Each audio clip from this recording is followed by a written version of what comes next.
Louisiana has more Superfund sites, sealed military bunkers, and contaminated ghost towns than almost any state in the South. The swamps hide a full-size dead theme park with roller coasters rusting in place. A neighborhood where families mowed lawns over 49 known carcinogens and a sinkhole so deep it swallowed an entire cypress forest straight down into the earth. But here's what makes Louisiana different from every other state with forbidden places. Most of these sites aren't abandoned mistakes. They're active cover-ups. Places the government fenced off, posted armed guards around, and quietly hoped you'd never hear about, because what's buried there reveals decisions so reckless they'd be criminal if they happened today. Now, to understand why Louisiana has more forbidden zones per square mile than almost anywhere else in America, you have to understand one thing first. This state made a bet after World War II. It filled its swamps with munitions plants, petrochemical refineries, and Cold War bunkers, betting on growth and national security over long-term consequences. Every single place on this list is a receipt from that bet. And the first receipt is one you can see from the highway.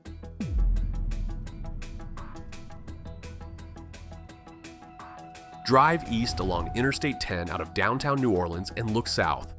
You'll see the skeletal outline of roller coasters rising above the tree line. A Ferris wheel, locked mid-turn, stands against the sky like a clock that stopped. Concession stands still have faded menus on the walls. That is Six Flags New Orleans, 140 acres of amusement park, frozen in time since August 2005. The park was originally called Jazzland. It opened in 2000, built on low-lying land in New Orleans East. Land that sat below sea level, land that everyone knew flooded. Engineers raised concerns before the first ride was installed. When Hurricane Katrina hit, the entire site went under. Feet of brackish, toxic water sat on top of rides, buildings, and electrical systems for weeks. Salt water corroded every metal joint. Mold colonized every surface. The water carried sewage, industrial runoff, and debris from across the city, and it soaked into everything. When the floodwater finally receded, Six Flags looked at the damage, looked at the insurance math, and walked away. The city of New Orleans took ownership, and then nothing happened. For 2 decades now, the park has sat rotting behind chain-link fences with 24-hour armed security, surveillance cameras, and documented cases of guards drawing weapons on trespassers. Louisiana's criminal trespass statute makes entering a misdemeanor or felony depending on circumstances. Multiple redevelopment proposals have come and gone. A water park, a shopping district, an entertainment complex. None of them materialized. Officials describe the site's condition as extremely poor. A full-size amusement park, visible from the interstate, that you cannot legally set foot inside. Every year it decays a little more, and every year it stays locked behind the same fences. But a rotting theme park is just property damage. The next place on this list destroyed something far worse: people's health, their homes, and their trust in their own government.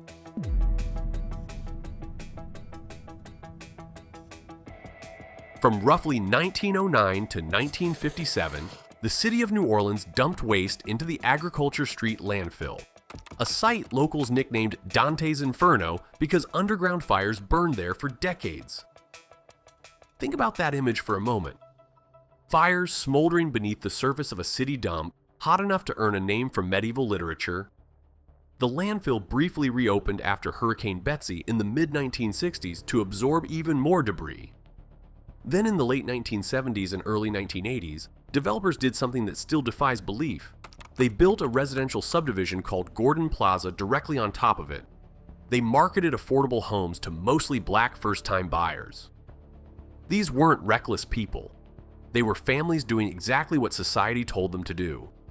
Save up, buy a house, build equity, put down roots. They moved in, hung curtains, chose paint colors. Children played in yards, people planted gardens, grilled on weekends, watched neighbors' kids grow up. The ordinary rhythms of American neighborhood life played out on streets with names that suggested hope and permanence. Beneath their feet lay more than 140 toxic substances, including at least 49 known carcinogens, plus buried medical and industrial waste. The soil their children dug into with plastic shovels was laced with chemicals that cause cancer. And the city knew. The history of the landfill was not a secret. It was public record. The EPA listed it as a Superfund site in 1994. The attempted cleanup involved laying geotextile fabric and 18 to 24 inches of clean soil over the contamination between 1997 and 2002. That's it. A layer of fabric and less than 2 feet of dirt between families and a toxic dump. Today, the city sends annual letters warning residents that digging more than 18 inches into their own yards is restricted because below the orange liner, the soil is still contaminated. A 2021 expert report estimated over $2.1 million in additional investigation is needed and concluded that data gaps mean the contamination may pose an unreasonable risk to human health. The census tract recorded the second highest sustained cancer rate in Louisiana. By late 2023, the city had purchased 64 of 67 properties using roughly $35 million in public funds. The homes are being demolished. The plan is to convert the entire neighborhood into a community solar farm generating up to 6.3 megawatts. Families who were sold the American dream on top of a toxic dump are being bought out and relocated, decades after the damage was done. The lawns are being torn up, the houses knocked down, and the land returned to something that doesn't require people to live on it. But Louisiana's forbidden places aren't just about what humans buried. Some of them are about what the earth swallowed on its own, with a little help from industrial greed. If you want to understand how geography, industry, and politics shape where Americans live and what gets buried beneath them, subscribe.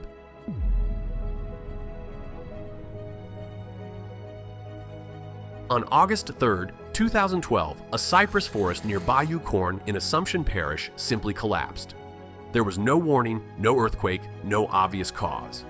Mature trees, thick trunks that had stood for decades, were sucked straight down into the earth like the ground had opened its mouth. What appeared beneath them was a hole roughly 400 feet across, filled with oil-slicked slurry sitting over a collapsed salt cavern in the Napoleonville Salt Dome. Texas Brine Company had been mining salt from the dome for years, extracting brine by dissolving underground caverns with water. They mined too close to the edge of the cavern wall. When that wall gave way, the surface above it simply ceased to exist. The sinkhole didn't stop growing. Over the following weeks and months, it expanded to roughly 37 acres, a crater at least 750 feet deep, swallowing trees, mud, and bayou water in slow-motion collapses that residents could hear from their porches. The ground would groan, then shift. Then another section of forest would tilt and slide into the murky pit. State officials warned it could grow to 40 acres and potentially contaminate nearby waterways with oil and brine. Natural gas bubbled up from the fractured dome, creating flammable pockets across the surrounding area.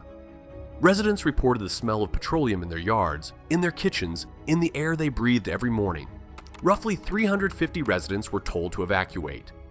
The mandatory order wasn't lifted until 2016.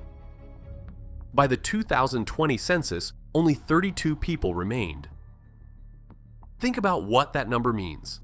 An entire community, neighbors, families, a church congregation, kids who rode bikes down the same streets, reduced to 32 holdouts in 8 years. As of 2026, some areas west of Grand Bayou are still under evacuation orders, not because of a hurricane or a flood, but because a company cut too deep into the salt and the earth caved in beneath an entire town. If a collapsing salt cavern sounds extreme, wait until you hear what the military was storing in bunkers just a few hundred miles north, and what happened when it blew up.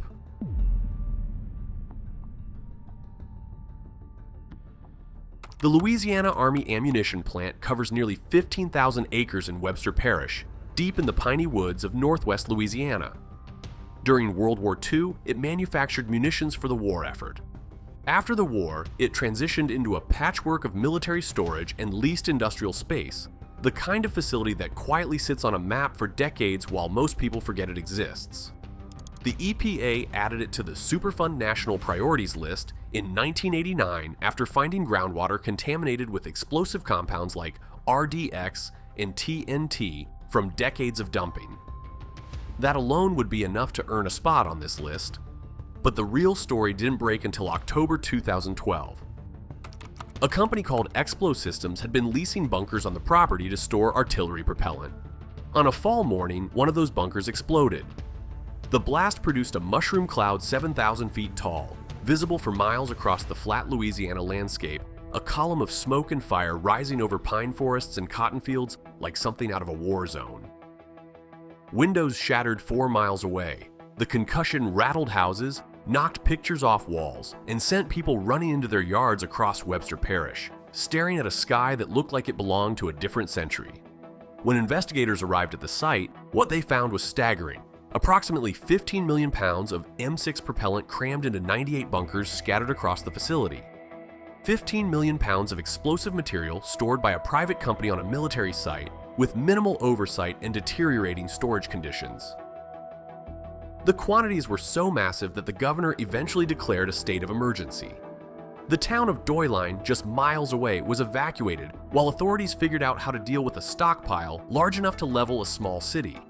The EPA and state agencies oversaw a years-long controlled burn to destroy the cache.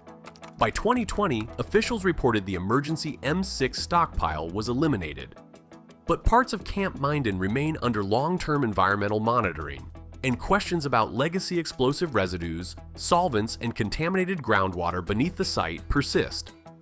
A mushroom cloud over Louisiana in 2012, and most Americans never heard a word about it. You'd think an accidental explosion would be the most unsettling thing hidden on a Louisiana military base. But there's something even stranger. An entire Cold War bunker buried under a random grassy hill in the middle of New Orleans, sealed shut and slowly flooding from the inside.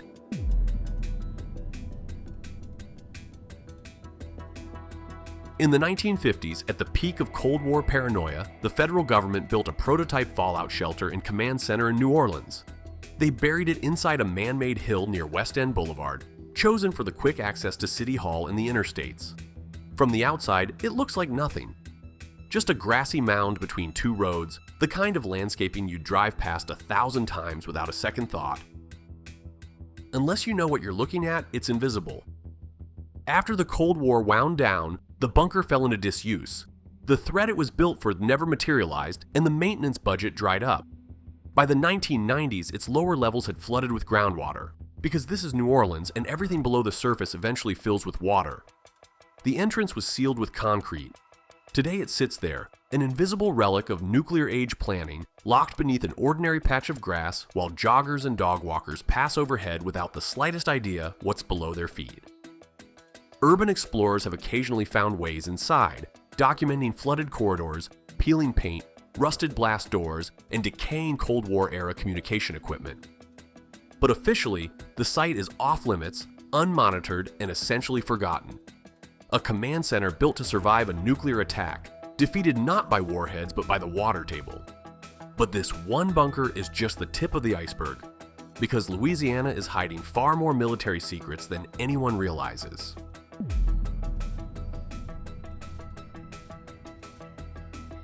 ProPublica's Bombs in Your Backyard investigation mapped 52 military installations across Louisiana with documented hazardous waste sites, many rated medium or high risk. 52. That number reframes everything you've heard so far. The theme park, the toxic subdivision, the sinkhole, the mushroom cloud, the sealed bunker. Those are just the ones dramatic enough to make headlines. Beneath them lies a web of contamination spread across the entire state. These 52 sites include Barksdale Air Force Base, Fort Polk, Camp Livingston, and dozens of smaller facilities scattered across rural parishes that most Louisianans have never heard of. Buried explosives, toxic plumes, contaminated groundwater, spread across a state where many of these installations sit adjacent to small communities with no idea what's in the ground next to them. And the pattern extends beyond military bases. American creosote in Winfield, where unlined pits of creosote and heavy metals poisoned the soil for decades. Bayou Bonfuca in Slidell, where contaminated sediment leached into surrounding wetlands.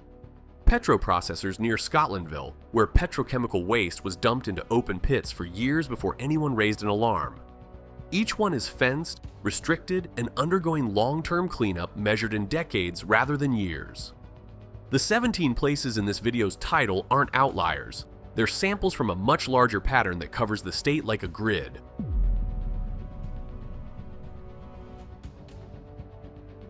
All of these places, the dead theme park, the toxic subdivision, the sinkhole, the mushroom cloud, the sealed bunker, the 52 hidden bases, they all trace back to the same root cause. Louisiana made a specific deal with the 20th century. It offered up its swamps, its pine forests, its salt domes, and its coastline to the federal government and a heavy industry in exchange for jobs, housing, and national security infrastructure. The bet paid off for a while. Munitions plants employed thousands. Petrochemical complexes powered the state economy. Subdivisions went up. Theme parks opened, the money flowed, and for a generation it looked like the gamble had worked. But the receipts came due. The landfills caught fire. The salt domes collapsed. The propellant exploded. The bunkers flooded, and the people who were promised safety. The families in Gordon Plaza, the residents of Bayou Corne, the communities living downwind from Camp Minden were the ones left holding the bill. Not the companies that cut corners, not the agencies that failed to inspect, not the politicians who brokered the deals. The people. Always the people. What makes Louisiana's forbidden places different from abandoned buildings in other states is that these aren't ruins of neglect. They're ruins of ambition. Places where someone decided the risk was worth it and someone else paid the price. The fences, the armed guards, the no trespassing signs, they're not protecting you from danger. They're protecting institutions from accountability. Roller coasters rusting behind armed guards. 49 carcinogens beneath children's lawns. A mushroom cloud 7,000 feet tall over rural Louisiana. A town that went from 350 people to 32 because a company mined too deep. And 52 military installations with documented hazardous waste that most people have never heard of. That's the real Louisiana, not just the jazz and the gumbo and the bayou sunsets, but the fenced-off, guarded buried side that nobody put in the tourism brochure. And with climate change intensifying flooding across the state, rising water creeping into every low-lying parish, one question keeps getting louder: how many of these buried secrets will the water uncover next? If you found this video valuable, subscribe for more on how geography, industry, and buried history shape the places Americans live. And check out one of the videos on screen. You might be surprised what's hidden in your state too.